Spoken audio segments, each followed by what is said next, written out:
Welcome to the Home Team Podcast, where we believe that we may wear different uniforms, we may play different sports, we may coach at different levels, but at the end of the day, we are all part of this home team in Sacramento. You guys can follow us on all social media at Home Team Sac. And I'm Josh Takimoto, one of your hosts. The other host that's with me is Mr. Coach Greatness himself, Kevin Bracey. What's going on, Kevin? What's up, baby? Glad to be in this space. I'm excited about this one. Dude, I'm excited too. Last week we had Mary Jo Truesdale, who's a softball legend in this area. Oh, yeah. And this next guy, you and I both, when we first talked about this podcast, we said, hey, who are some of the first guests we want on this podcast?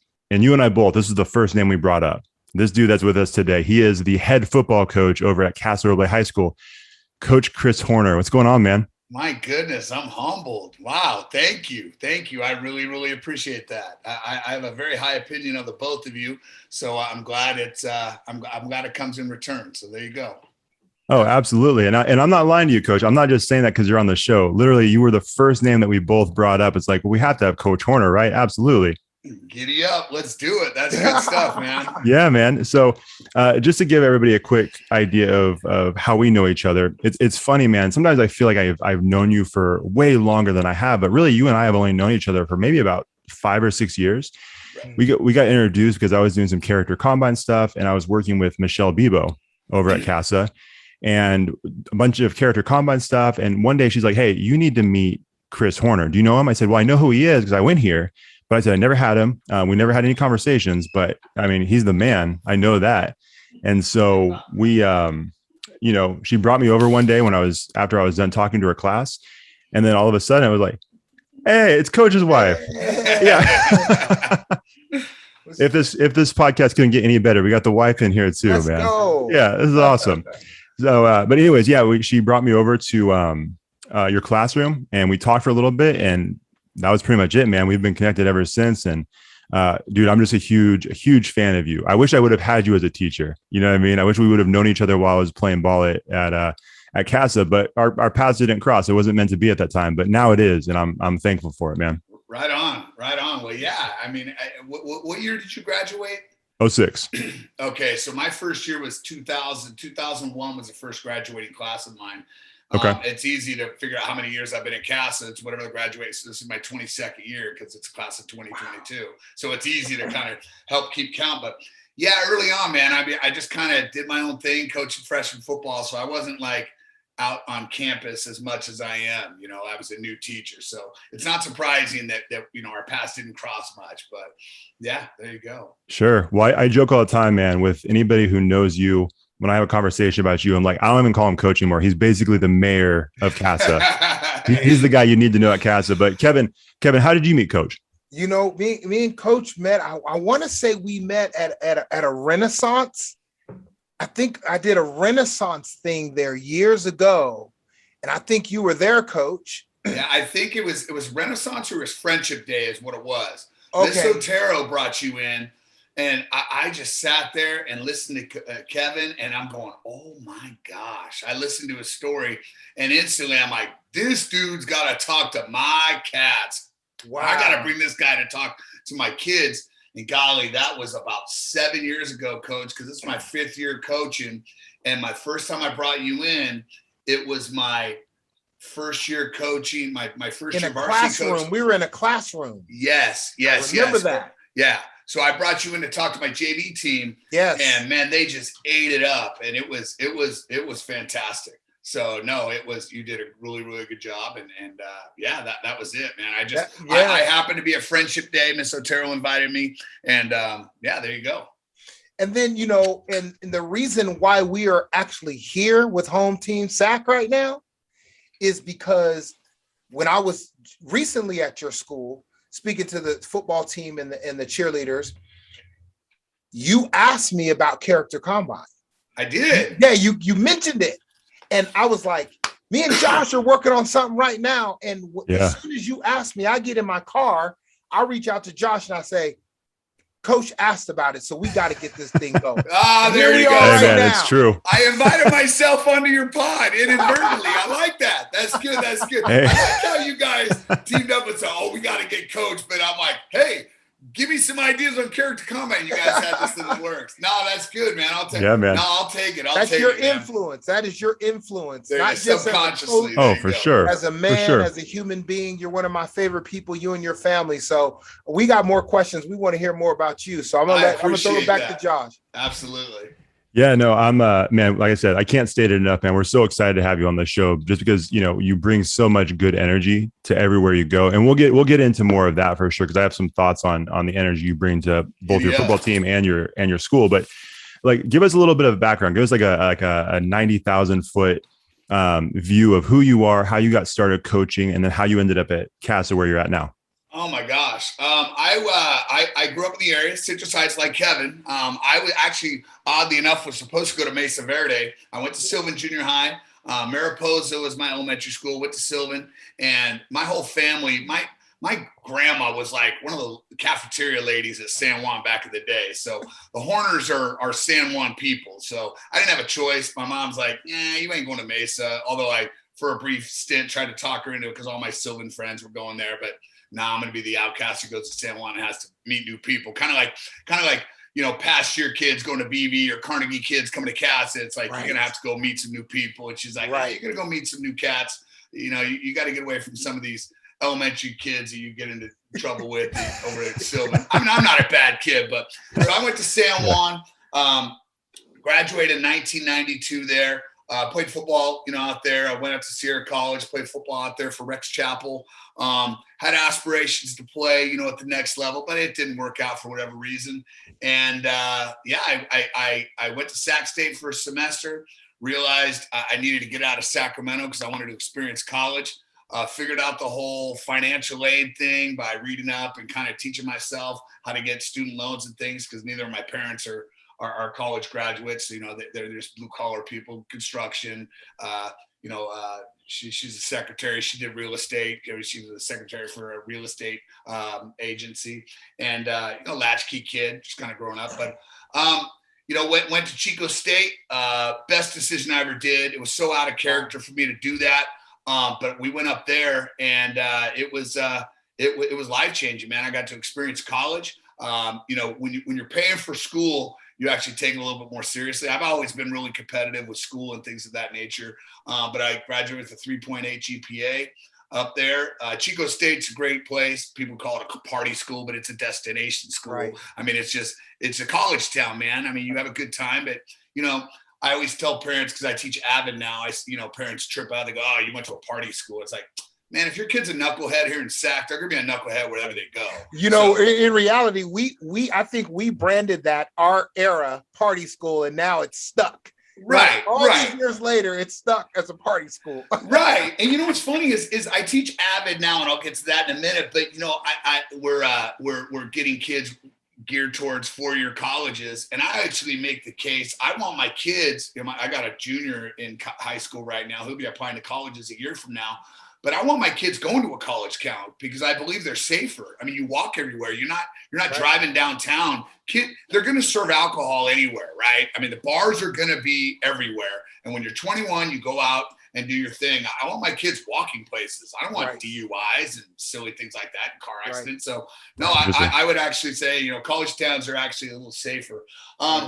But up there, I met my wife in the credential program, Michelle. I have a pretty high opinion of what I am as a teacher and as a person, as a community member. But my golly, I'm nothing. I'm nothing compared to my wife. She is the better half and then some.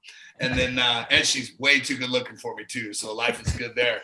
I don't know what else you want to hear. I got 2 beautiful boys. Life's awesome. Coaching. I got the job at Casa Roble because my vice principal from San Juan High School, Bob Wegstein, he saw my name on a hiring list, and I was a good kid in high school. And he called me one day when I was up at Chico and said, "Hey, are you the same Chris Warner from San Juan?" I said, "Yes, sir. Who's this?" Bob Wegstein. I'm like, "Oh my gosh, Mr. Wegstein, it's awesome to hear from you." And he's like, "We got a job over here at Casa. It's yours. We need math teachers, and you have this math credential that you're able to teach." But I was going to be an elementary school teacher, and went out there, and that the rest is history. But I didn't plan on coaching football, guys. I mean, it just wasn't in the cards. I went to Casa and I played ball, and it was fun. But when I my wife is really pretty, so I wanted to spend a lot of time with her. I mean, it's just like, hey, I talked her into moving down to Sacramento with me because she's from Santa Rosa.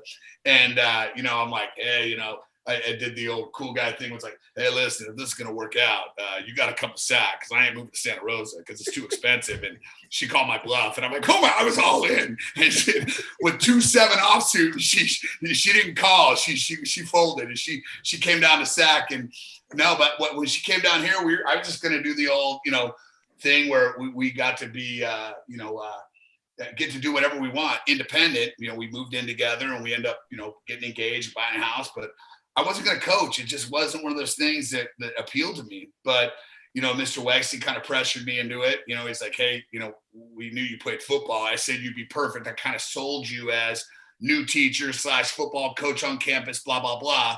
And so I'm like, all right, I guess. I mean, he wasn't telling me what to do, but he was basically telling me what to do. Right. And I liked Mr. Wexley, and I was kind of indebted to him because I had taken a job at a different location. I will not say the school, but oh my gosh, he saved me because if I'd have had to take to the school that I actually took the job at and not taught at Casa, I'd probably been 2 and done like a lot of new teachers. Whoa. Oh yeah, we ain't gonna the school will not be named because I'm sure they're good kids over there, and I may have figured it out, but. Right.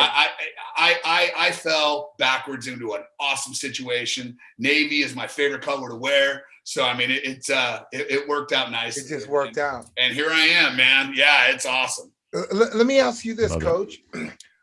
What role does a coach play in the lives of student athlete? I call them student athlete leaders. What role does a coach play in the lives of their student athlete leaders today? I know it's probably different for every player, but what role would you say? Bro, I'm going to tell you, it's different. What day of the week is it? And what time of the year is it? At my particular location, I'm never leaving Casa, boys. I get people, hey, inquiring about jobs. Hey, we got something opening. My coach is like, oh my gosh, so-and-so's open. Wouldn't it be awesome to coach and teach there and blah, blah. I said, nah, man. I grew up in Citrus Heights, Kevin, and so did you.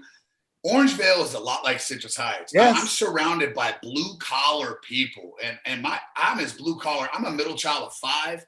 My dad did construction, did drywall, worked a job he didn't like, did it for the money. My mom was working some odds and ends. She was a commercial real estate, secretary for like 7 people in this office. And we were latchkey kids. I joke, my kids always make fun of me because every time I try to, talk to them. And I know how you guys were. We didn't have much money, bro. I drank powdered milk through junior high. Yeah, right. And Kevin, you ever drink powdered milk? Yes. Bro.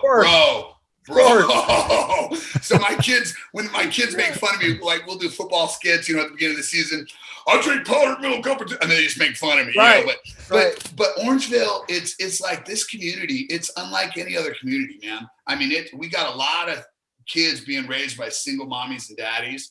And singles and mommies and daddies with some problems. And I've heard story after story that just makes my heart just break.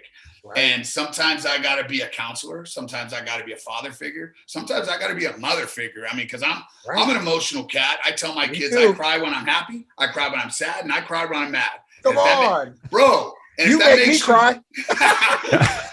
Right, bro. And if that makes you feel uncomfortable, I don't know what to tell you, man. People think being vulnerable is a weakness, and I look at it as a strength because I'm okay showing who I am with these kids. And I think it kind of rubs off on them. I try to be a positive influence in the community on campus. I don't know, man. It's just a mentor, practice what you preach, be a good role model. It's just coaches, teachers, just adults on campus in the community. It's just, there's a lot of responsibility there. Yes, all things. I hear man. All things. Yeah. So you're fully shows. It. Yeah. I appreciate that. Thanks. Well, especially, man, you as a teacher / coach, I feel like the job all coaches, all teachers have an incredibly important job, but because you're doing both, your players are seeing you at practice, but then a lot of those dudes are also seeing you all day, 5 days a week throughout campus as well. So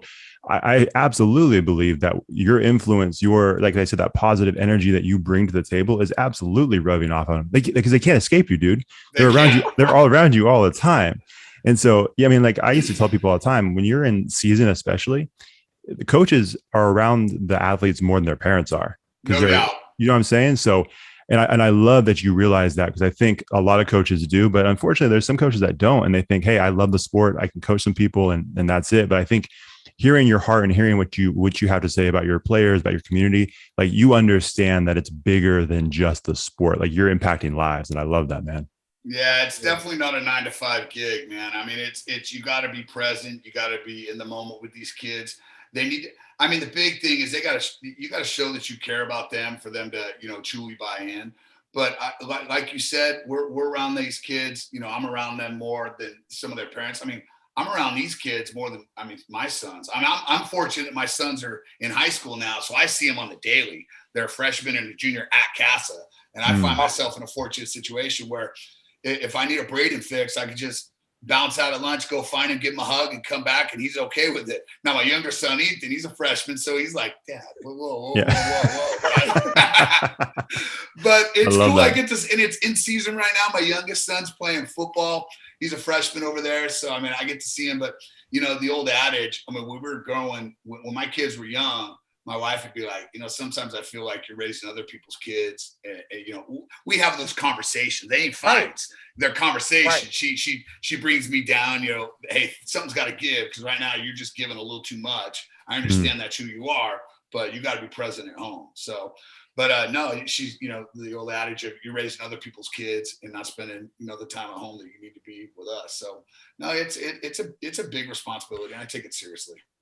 That's amazing. Sorry, Kev. I got one question just to bounce off of that, because I think it's important. This is not a question I had prepared, but I think when you're talking about your communication with your wife, the importance of you being at home and also coaching these kids that aren't your kids. At what point, like, how did you start having those conversations with your family, with your wife? Because I think a lot of coaches are so passionate about their sport that the family can sometimes get pushed off to the side, not in a malicious way. It's just, it happens because they're so passionate. But like, how did you find that balance between family and the passion for football? I think my parents are still together. My parents are madly in love. I'm a middle child of 5. We still have family dinners on Sunday because all my brothers and sister, they're all in the Sacramento community. I got two brothers who live up Auburn. Actually, 3 brothers who live up in Auburn. One who lives, and my sister lives in Citrus Heights. And, my parents still live in Citrus Heights. So we'll roll down and have family dinners. Right now, it's tough with all the schedules and sports and things of that nature, but we still get together. It was something that I was around always. My dad, I'll just say, I get a lot of my busyness from my pop. My pop was just boom, boom, boom, boom, boom, boom, boom, boom, boom. And I think subconsciously, my dad took on a lot. I mean, he did construction, and he wanted to be, I played Citrus Heights Little League just like you, Kev. And my dad was the president of Citrus Heights Little League for years and years and years. And the amount of time he put into that, to Little League, and it wasn't necessarily seeing me. I mean, I'd ride my bike to my games, but my pop would be at Rush Park, making sure all that stuff was dialed in while I'm playing over there at Madera or Citrus Heights, the McDonald Field. Yeah. You kind of grow up, and your dad's so busy that I don't know if it's a subconscious thing, but he wasn't around a lot of the stuff when I was a kid, but he was around, like when I was in high school.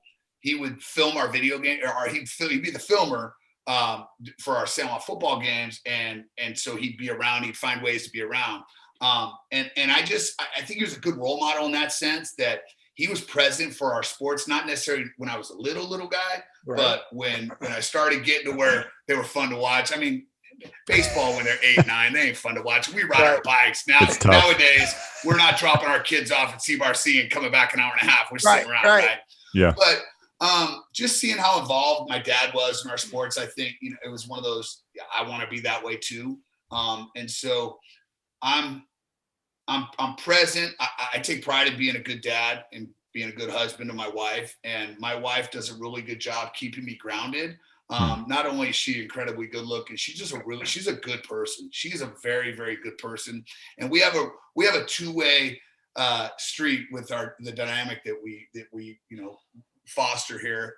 We just have a mutual respect for one another, and when I do something that bothers her, we can have conversations.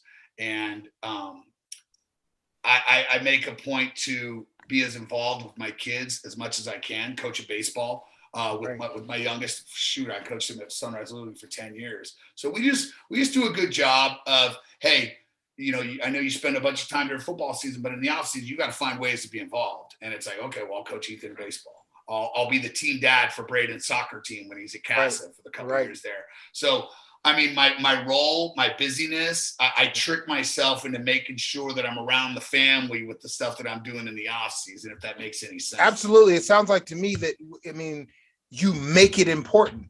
Mm-hmm. You make it important. This is important. Bro.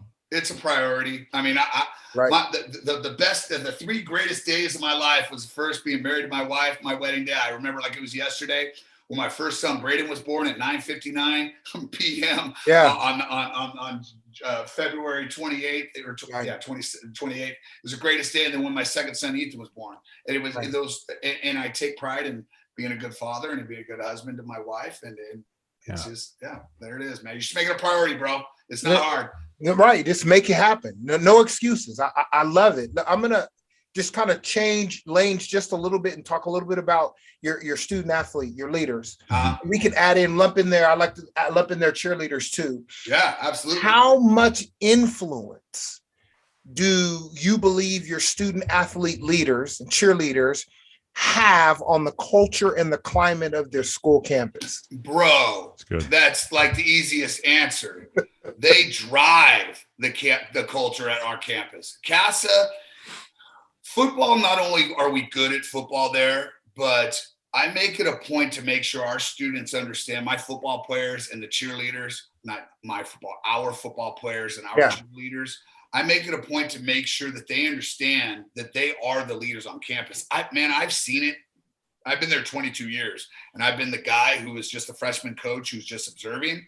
I've been the guy who's kind of that medium role where people kind of ask me my opinions, and I can kind of have an effect on like the JV team where, where those kids are, a little older and, there's an impact. But when I took over the varsity program, that's the one thing I made sure that these kids all understand is you are leaders. We're a football school, technically. I know Tupper's not going to want to hear that as a baseball coach, and neither is Coach Gilbert as the basketball coach. But I mean, it's the first sport of the year, man. And if you come out of the gates, it's the first sport of the year. You're good at football. People rolling out to your games. You set the tone. And if you're setting the tone with a bunch of jerks who are bullies on campus, and bro, I've seen it, man. I remember I was a freshman coach. And it was the first year I was a head freshman coach. And before then, the freshmen, couldn't go in the locker room with their cleats on. Otherwise, the older kids would make them do push-ups and down-ups in their – I mean, it's like, bro, I was just like, okay. I sit back and I'm like, are you sure this is okay? And the powers that be, it's like, it's always been that way. It's like, yeah, okay.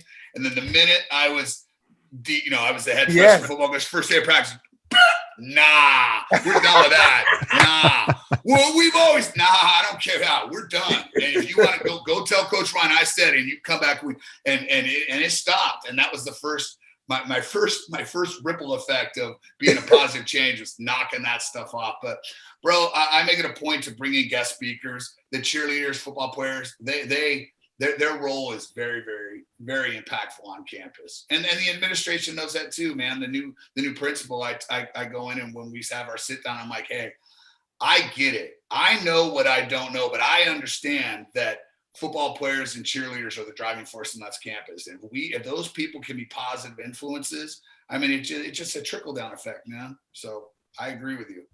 Absolutely. You knew the answer to that, bro. I did know the answer to that. I did know the answer. But you know what? I'm going to tell you, it doesn't stop with just football, because I'll say this. Yeah. When the sports that come after us see how and man, I'm not sitting here preaching that all my players are perfect. I mean, some kids, they get sideways, but they got other kids checking them. That, but they know when they're sideways, they know I'm doing something wrong. They choose to do it sometimes. Yeah. But they know I'm doing something wrong, and I hope coach doesn't find out. Right. And then the other kids after that, they see that, and hopefully it trickles down into their seasons with soccer and baseball and soccer and respectively, whatever, softball, whatever. So yeah. Right. Which is such a good point, man, because you have a lot of athletes, especially you, like you said, football, first sport of the season.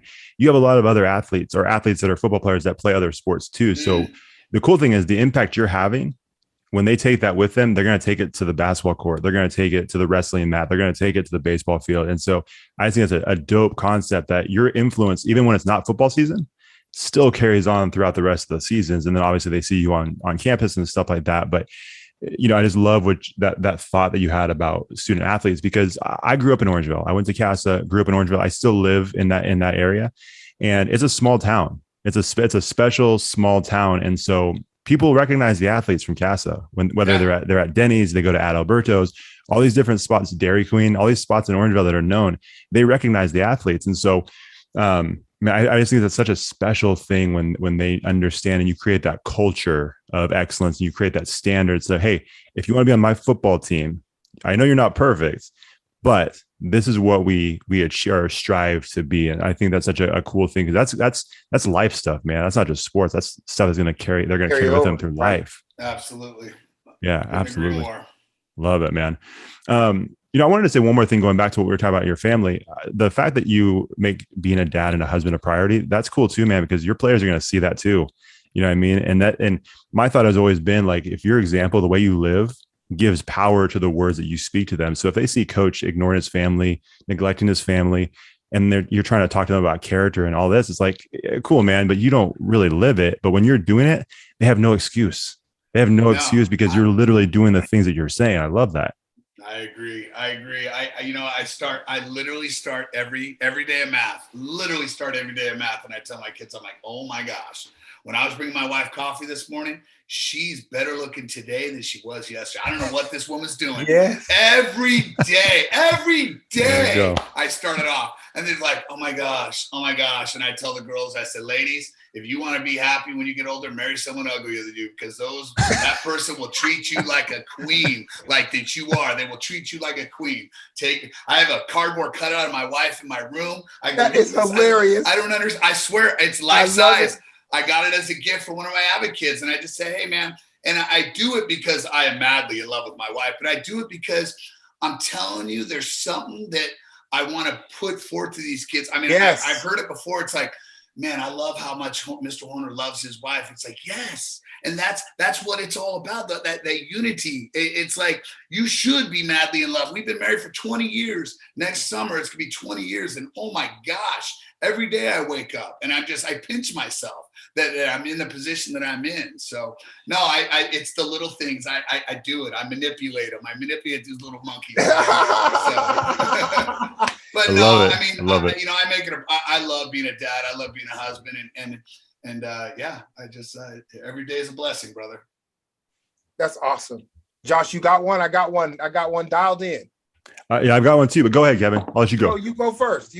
I'll go after you. All right, perfect. Well, hey, Coach, like I said at the very beginning of this whole thing, the whole concept of home team is the fact that, you guys compete against Bella Vista, Del Campo, all of your rivals, right? You compete every Friday night against a different team from a different city, but we're all in the greater Sacramento area.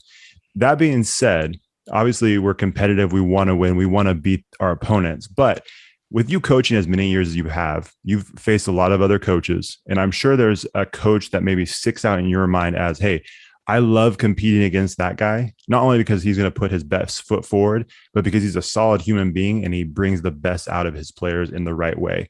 So if you had to shout out one coach that you compete against, who would that be, and why? What makes him such a great coach, and what makes him so special?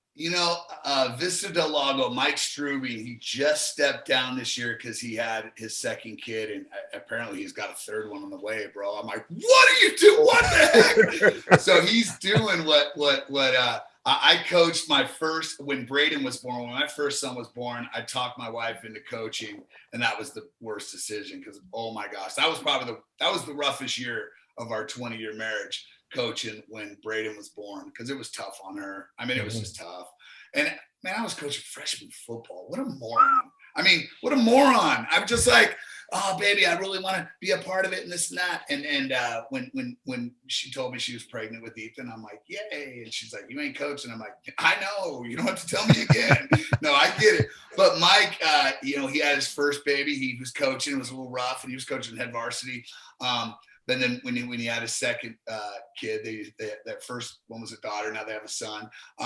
he had to step away, and he's being a dad, which is freaking awesome. I respect it. But man, out there, Vista, Mike's a good dude. Mike is extremely competitive, but he will give you his time whenever you need. He talks about it. He's around his guys. He's competitive. He does the right thing with teaching his boys how to be good young men. They love him. They play hard for him. And man, those games are uber competitive with Vista and Casa. If we're up and they're down, it's a 1-score game. If they're up and we're down, it's a 1-score game. They were up we had one practice to get ready for them, and they're pretty good. They can sling it around. And we were down 3 scores, and we brought it down to a 1-score game, of course, this year. It's under new coaching. But Mike Strubin, I'd shout out Mike Strubin out there, Vista. He's a quality dude, and he does things the right way. And I have a high amount of respect for him. So I love it. Yeah. Yeah. That's awesome. So I want to ask, and then Josh, you could take it home. I want to ask this question about players because I know when I was playing ball, when I was at Mesa Verde, I was a popular ball player, I was playing every day. And then I got a scholarship to the University of Pacific, but I didn't score high enough on my SATs. So here I was on my way to a Division I school. And then I didn't score high enough on my SATs. I ended up having to go to ARC. And I saw UOP as a Division I school and ARC as a little lower, it's a community college. So in my head, I'm going to lesser than. But when I got to ARC, there were studs at every position and even backups. And then all these guys come out to try out. And it was just like guys everywhere. And my first year, I get redshirted. My second year, my freshman year, I'm riding the bench. Every now and then I'm getting up to the dish. And I'm sitting on the bench, and I didn't understand my role as somebody who wasn't starting. I felt like I was lesser than, and I was insignificant, and there was nothing else I could do to help the team. So as a coach, what are some important roles non-starters play on making the difference, a positive difference on a team? Kevin, that's a great question, only because I just lived this a couple weeks ago. Here's the way we start there's a State of the Union. I have a State of the Season address with the boys. We sit them all down and we say, hey, here's the thing. If you aren't going to play one down this whole season, you need to take that frame of mind when you roll in. And if you're okay with that, stick around. Now, our goals are always the same each week. Win the game, get everyone the playing time. But if winning the game comes down to one or two score and we're in the game, whether we're up or we're down, and you're at level 2, level 3, level 4 cat, we ain't getting in the game, it is what it is. But each week, we're going to give you guys an opportunity to compete. And if you're not that guy where we're at, bro, you got to find yourself. You got to find a way to make you relevant. So you go, if you're the guy who's in the shadow line and you ain't getting out there on scout D when our offense is going, man, you're not doing yourself any favors. If you ain't getting out there at scout O when we're on defense, you're not doing you any favors. So the only way you're telling me that you're going to get noticed is in everyday drills, in lineup when we're going over stunt review, in pursuit drill. No, man, you got to be out there and you got to make yourself relevant, make yourself, marketable, right? Mm-hmm. So we tell the kids each week, hey, man, we got our guys, but if you're out shining the guys, man, if you're out doing something on scout team and we can't do what we can do against you at scout team, then we're going to give you an opportunity. We just had this kid, Maverick Shell.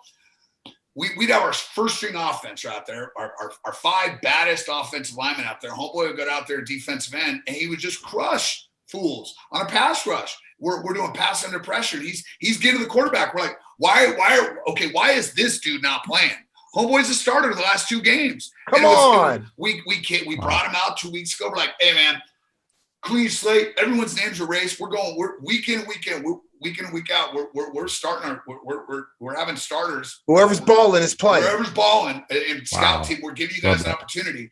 And we're going, hey, start defense tackle so-and-so, start defense tackle so-and-so. We left him for last. Start defensive end this week, Maverick Shell. And everyone's like, whoa, and kids are hyped. And I mean, we just say, hey, Maverick, go be Maverick, man. And he worked from like last year as a junior, he was playing behind some dudes. And we had a conversation. I'm like, hey man, here's the thing. You're a junior. You can either go down and play JV or you can come up and not play at all. And the most important thing during the COVID season was get football reps. And you ain't playing behind so-and-so, so-and-so, and so-and-so, the position you want to play. Right. He sucked it up and he went down and played JV as a junior. Now, at Casa, that's no big thing because we all practice together and we foster a relationship and a culture to where our varsity guys ain't making those kids feel bad about going down and playing because they're doing us a solid. Hey man, you're making us better. I got 4 juniors down there at the JV level right now, and nobody says boo because you need to get game reps. But the best thing that dude did was go down and play JV, play defensive end, and he didn't come off the field. So he got the confidence to go out and ball out, and he came out. He's freaking starting. He started for the last 2 games, and he's playing really, really well. He could be better on his run fits because not everything's a freaking sack. He's got to be better. He's a run defender first. But we got to remind him that, he's doing really, really well. So, I mean, it's week in and week out, man. I tell these kids, I said, bro, you got to put yourself out there. Be vulnerable, put yourself out there, and don't be the cat hiding in the shadow line, when it's game time. Get your reps. Right. Get your reps, man. Get your reps. Yes. So that's good stuff. That's good stuff. That's the answer you're looking for, but that's the truth. No. Yeah, your answer is the right answer because you're doing it. You're in it. Right. No, man, that's so good too. I love when coaches leverage competition within their teams because that's why competition is there. Obviously, you compete on Friday nights against your opponent, but if you can create this sense of competition within the team to raise the level of both your role players and your starters, I think it's incredible, man. I love that. So that's what we brought you on, Coach, because you have that kind of wisdom, and we appreciate that, man. Oh, please. Yeah. Hey, Josh, I stole it from someone probably. Hey, Josh, before you go, Josh, because I remember, Coach, when I wasn't starting, I was always in the back of the ground ball line, always in the back, letting the other guys go before me. I'm not starting anyway, so I'm in the back. Well, how is he going to even see? Bro. Because I'm in the back, in the shadow. So I totally understand what you're saying. You got to get out there and make yourself seen, make yourself relevant for the greater good of the team. But you're also trying to get in the lineup. You're trying to work your way into the lineup. Let's keep it real. I tell the kids all the time, it's like getting FaceTime. If you're struggling in a class, you know what the best thing you could do as a student? Go get help from the teacher in the class that you're struggling with. Yeah. Put in the FaceTime. Because I'm going to tell you, something happens subconsciously when you're always around and you show that you give a crap and that you show that you're trying to get better at what you're doing. I'm telling you, when you're teaching, coaching, fatherhood, whatever the heck, you're gonna get broken down where you go, I gotta get this cat. Absolutely. I gotta get him some opportunity to at least show me what he can and can't do. And if you're borderline, your grade is borderline, they're gonna remember she keeps showing up. Kevin, showing up. I tell these kids all the time, if you think that I'm not sitting down at the computer looking at when I see a B+ and they're a percentage points away, but Kevin Bracey's showing up and he's giving a crud all year and not just the last week. What can I do to raise my grade? Man, don't think I'm not going, we're going to give Kevin Bracey a 90. We're going to give that A-, bro. Absolutely. 100%. Without a doubt, it's true. And if any teacher says they don't do that, they're lying. Or they're not good at their job. And I love the teachers. They're lying if they don't say it. Because they're human. Yeah. That's what I try to teach. They're human. And coaches are the same way, bro. We're just teachers on the athletic field. That's all it is, man. That's all it is. Yeah, man. I love Josh, sorry about that. No, you're good. That was great, man. That was great. So I want to ask you this, Coach, change up a little bit, but I feel like when it comes to your program, and like you said, you guys practice with JV, you kind of oversee the entire thing. I'm sure you have, some kind of relationship with the coaches at the like the junior Ram level. It's this whole community kind of, feeds into the program, right? When it comes to football, but when it comes to coaching specifically, like how important do you feel it is as the head coach of your program to kind of raise up this next generation of coaches who are going to continue to invest into the home team, into Orangevale, into Sacramento once you're done coaching? Because I feel like sometimes coaches, they're so focused on the present that they're not thinking about the future, and that future is going to include young coaches. So how do you keep that in mind, and what do you do to help that next generation of young coaches become the best they can possibly be? Well, I'm always on lookout for I'll always bring in talent. I'm always looking for talent. Each year we're talking about the junior Rams. First of all, Casa, we're pretty good at football, and we're fortunate to have a very strong junior Ram program. And these kids all roll to Casa, and they love being Rams. They take great pride in that. And we got it. And we have an awesome community. We got a bunch of people volunteering their time. And what's funny is I'll hear, so and so, man, they're kind of rough around the edges. I don't like how. Hey, listen, they're coaching for free, and they're out there putting in their time. I can't fault them. I could help them, and I could right. mold that. But man, if someone's out there giving their time, I will never badmouth coaches. I've been on the other end where I'm the guy who people are like, this guy doesn't know. When I was a young coach, I was that guy, bro. I was just, it's not that hard. How stupid are you? I mean, you're young, testosterone's flowing a little bit heavier, but you able to learn. And if you can have those conversations with those people, being present at the junior Ram level, at the games, at practices, talking to their cats and being present whenever they need something. Yes, absolutely. Going to their board meetings. But I'm always on the lookout for talent. So molding young coaches, man, I'm always on the lookout. And I'm going back to old players of mine. Like I got 2 on the hook. They don't know it yet, but they're going to be coaching for me the next couple of years. So I'm just trying to figure out, how to balance out. Like, hey, I was just talking to one yesterday, and I was like, hey, man, what are you majoring in? Oh, so-and-so. It's, oh, man, that'd be great. You ever thought about being a teacher? Yeah, I thought about being a history teacher. Oh, man, that would be great. Man, when you're ready, there's student teaching at Casa, man. You can kind of check out the football thing and, just check it out, man. I mean, you just come out and you just kind of help out.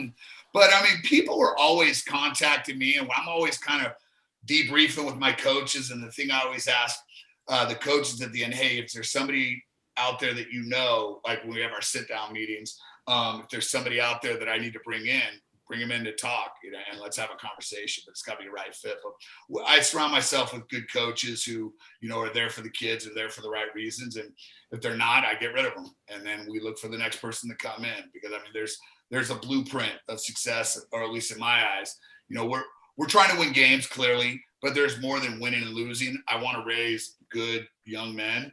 And if you're kind of combating that with who you are as a person, man, you won't be around here. So I don't know if I answered. I kind of talked in circles, but I'm always on the lookout for good quality coaches. I'm always asking around, the junior program. And the junior program is always nice because there's always dads who are raising up with their kids, and they kind of work it pretty well, where sometimes they try to make it to where the dads aren't coaching their kids. They'll coach a different level. So they're still out there and they're present with their cats. But when their kids finally get to the high school level, it's like, all right, let's have a conversation. Is this person that can kind of fit in what we're doing? So, and if they are, you bring them in. And if they're not, or if right now we didn't have any room this last year, but you're not just going to bring in somebody just to bring in, because you got to pay them and kind of do that. And there's no role for them. But no, we're always on the lookout to make the coach staff better. Because, I mean, man, I've got 14 more seasons when I'm 61. I don't know if I'm going to do this. We'll take a step back and see. We'll see where Mama's at with our traveling and things of that nature. But I want to leave this place better than I found it. Right. So no question. Yeah. Well, I'm always trying to coach these cats up. So I don't know. That's the answer I'm going to say. That perfect, did it. And Josh, I know we're done, but I have to ask this one last question really quickly, and we're going to let him get with his family. Yeah, absolutely. If you could give the student athlete leaders from our home team, SAC, I'm talking not just our Casa student athlete leaders, but all home team SAC, if you can give them a message, one lasting message, but with the parallel between sports and life, and it doesn't have to be deep, it may just be a couple of words. If you can leave them with one lasting message. Power of positivity. That's exactly the power of freaking positivity. Man, we got Thursday. So we got a theme on each day of the week, right? Monday's tempo. We didn't have a good tempo practice today. We called it short, and I was not happy. And then it's competition Tuesday. It's toughness on Wednesday, and it's family and appreciation on Thursday. And we set goals. They meet at 7:00 in my room. We talk about our goals from last week to this week, and our goals are on a card. It's 2 practice goals, 2 game goals, an outside goal, and be a better person goal. And with that, it's not oh, try to be nice. I'm talking a measurable goal. I'm going to compliment 5 people. I'm going to hold the door open for so-and-so. I'm going to do this, that, and the other. Because I swear, Kevin, the power of positivity is what I'd leave it with, because it doesn't take a lot of effort to just be a kind, nice person, man. And I'll tell you, I make it a point to, there's some uncanny thing in the back of my head. I can tell when girls do something different with their hair or when guys get haircuts. And that's the one thing, man, did you get a haircut? Man, you looking good today. Oh, thank you. You know, it makes me feel good complimenting, but I'm telling you, bro, I see it every day when you compliment somebody. Just the power of positivity, man. I mean, it's something that's so simple, but it carries you throughout the day when you're not feeling up or you're tired or whatever, man. Just being positive to people. It's like a natural caffeine, man. So That's what I'm gonna say. Power of positivity. It works. Power of positivity. There we go. You dropped the mic right there. I love it. It's like a Kevin Bracey talk right now. I've seen something's rubbed off of me. I've seen this cat like 4 times coming out, man. So I know, man. Anytime I've spoken to your team, I check the calendar to see when Kevin was there last. That kind of determines whether or not I want to go. Right. No, I know you don't want. Yeah, you definitely don't want to follow him. I don't want to go before him either. I want no part of that. I went to a coach's clinic. We have this little like Vista Del Lago and us. We get together. We get a bunch of these old school coaches that I've been fortunate enough to be a part of, befriending. And they, Tree, he's my coaching mentor. He gets us together and we do this little clinic. We clinic each other up, right? It's small. There's like 30 coaches there, and we get like these old school coaches like, hey, you're speaking. You got 8 speakers, and he put me behind this guy, Crabtree, Coach Crabtree out of Sheldon. And I'm like, I'll go behind Coach Crabtree because I don't want to go behind so-and-so and so-and-so and so-and-so. Yeah. So, bro, he put me behind this guy. He makes every public speaker look like a freaking moron compared. I'm listening to this guy and I'm just going the whole time going, I'm going next after this cat? Oh, my gosh. Yeah, not good. Yeah, dude, it's the worst. Oh, he was amazing with a capital A. And yeah, no. So I know what you're saying, Josh. You don't ever want to follow Brady. He's the best. No, heck no. I want to be nowhere near Kevin. Crazy. I love it. Right on. That's awesome, Coach. Hey, man, we appreciate your time as always. And dude, I've already said it a couple of times, but we're so thankful that you're in the Casa community. We're so thankful that you're in Sacramento, a part of our home team, because man, when you speak, people listen and people are becoming better because of what you're doing, man. Both the students you teach and coach and also their families. So, man, we appreciate you. I know I can speak for Kevin when I say that, man. Like, we have a lot of love for you, Coach. So, yeah, thank you, man, so much. Thank you to your wife as well for allowing you to hang out with us for a little bit. Where can they follow your team on social media, all that stuff? Casa football, Twitter is the big thing. Perfect. I got an old player. He kind of controls that. I'll text him and say, hey, tweet this out. But that's it. Facebook. I mean, friend me. Perfect. I'll friend anybody. It's just whatever, man. It is what it is. Your friend, he loves everybody. He's a friendly dude. Anyone, right? And if you talk a fool or do stupid stuff, I'll snooze you for 30 days. Exactly. Whatever. But no, man, I appreciate the opportunity. I got much love for the both of you. Thank you, man, for the nice words. That's great. Next time I feel bad about myself, I know who I'm going to call and give me a pep talk. I'll call Josh and Kevin Bracey. Let's get it. Hey, we're there for you, Coach. Right on, gentlemen. Hey, it's truly an honor. I appreciate it. Can't wait to hear some more podcasts. So yeah, Mary Jo, I'm following her. See, I don't want to follow her. She's the best of the best. Yeah. Oh man, she's amazing. Right on. Thank you so much, Coach. We appreciate you. Coach. Have a great day. Great night. Thank you. Take care. Hey, let's go.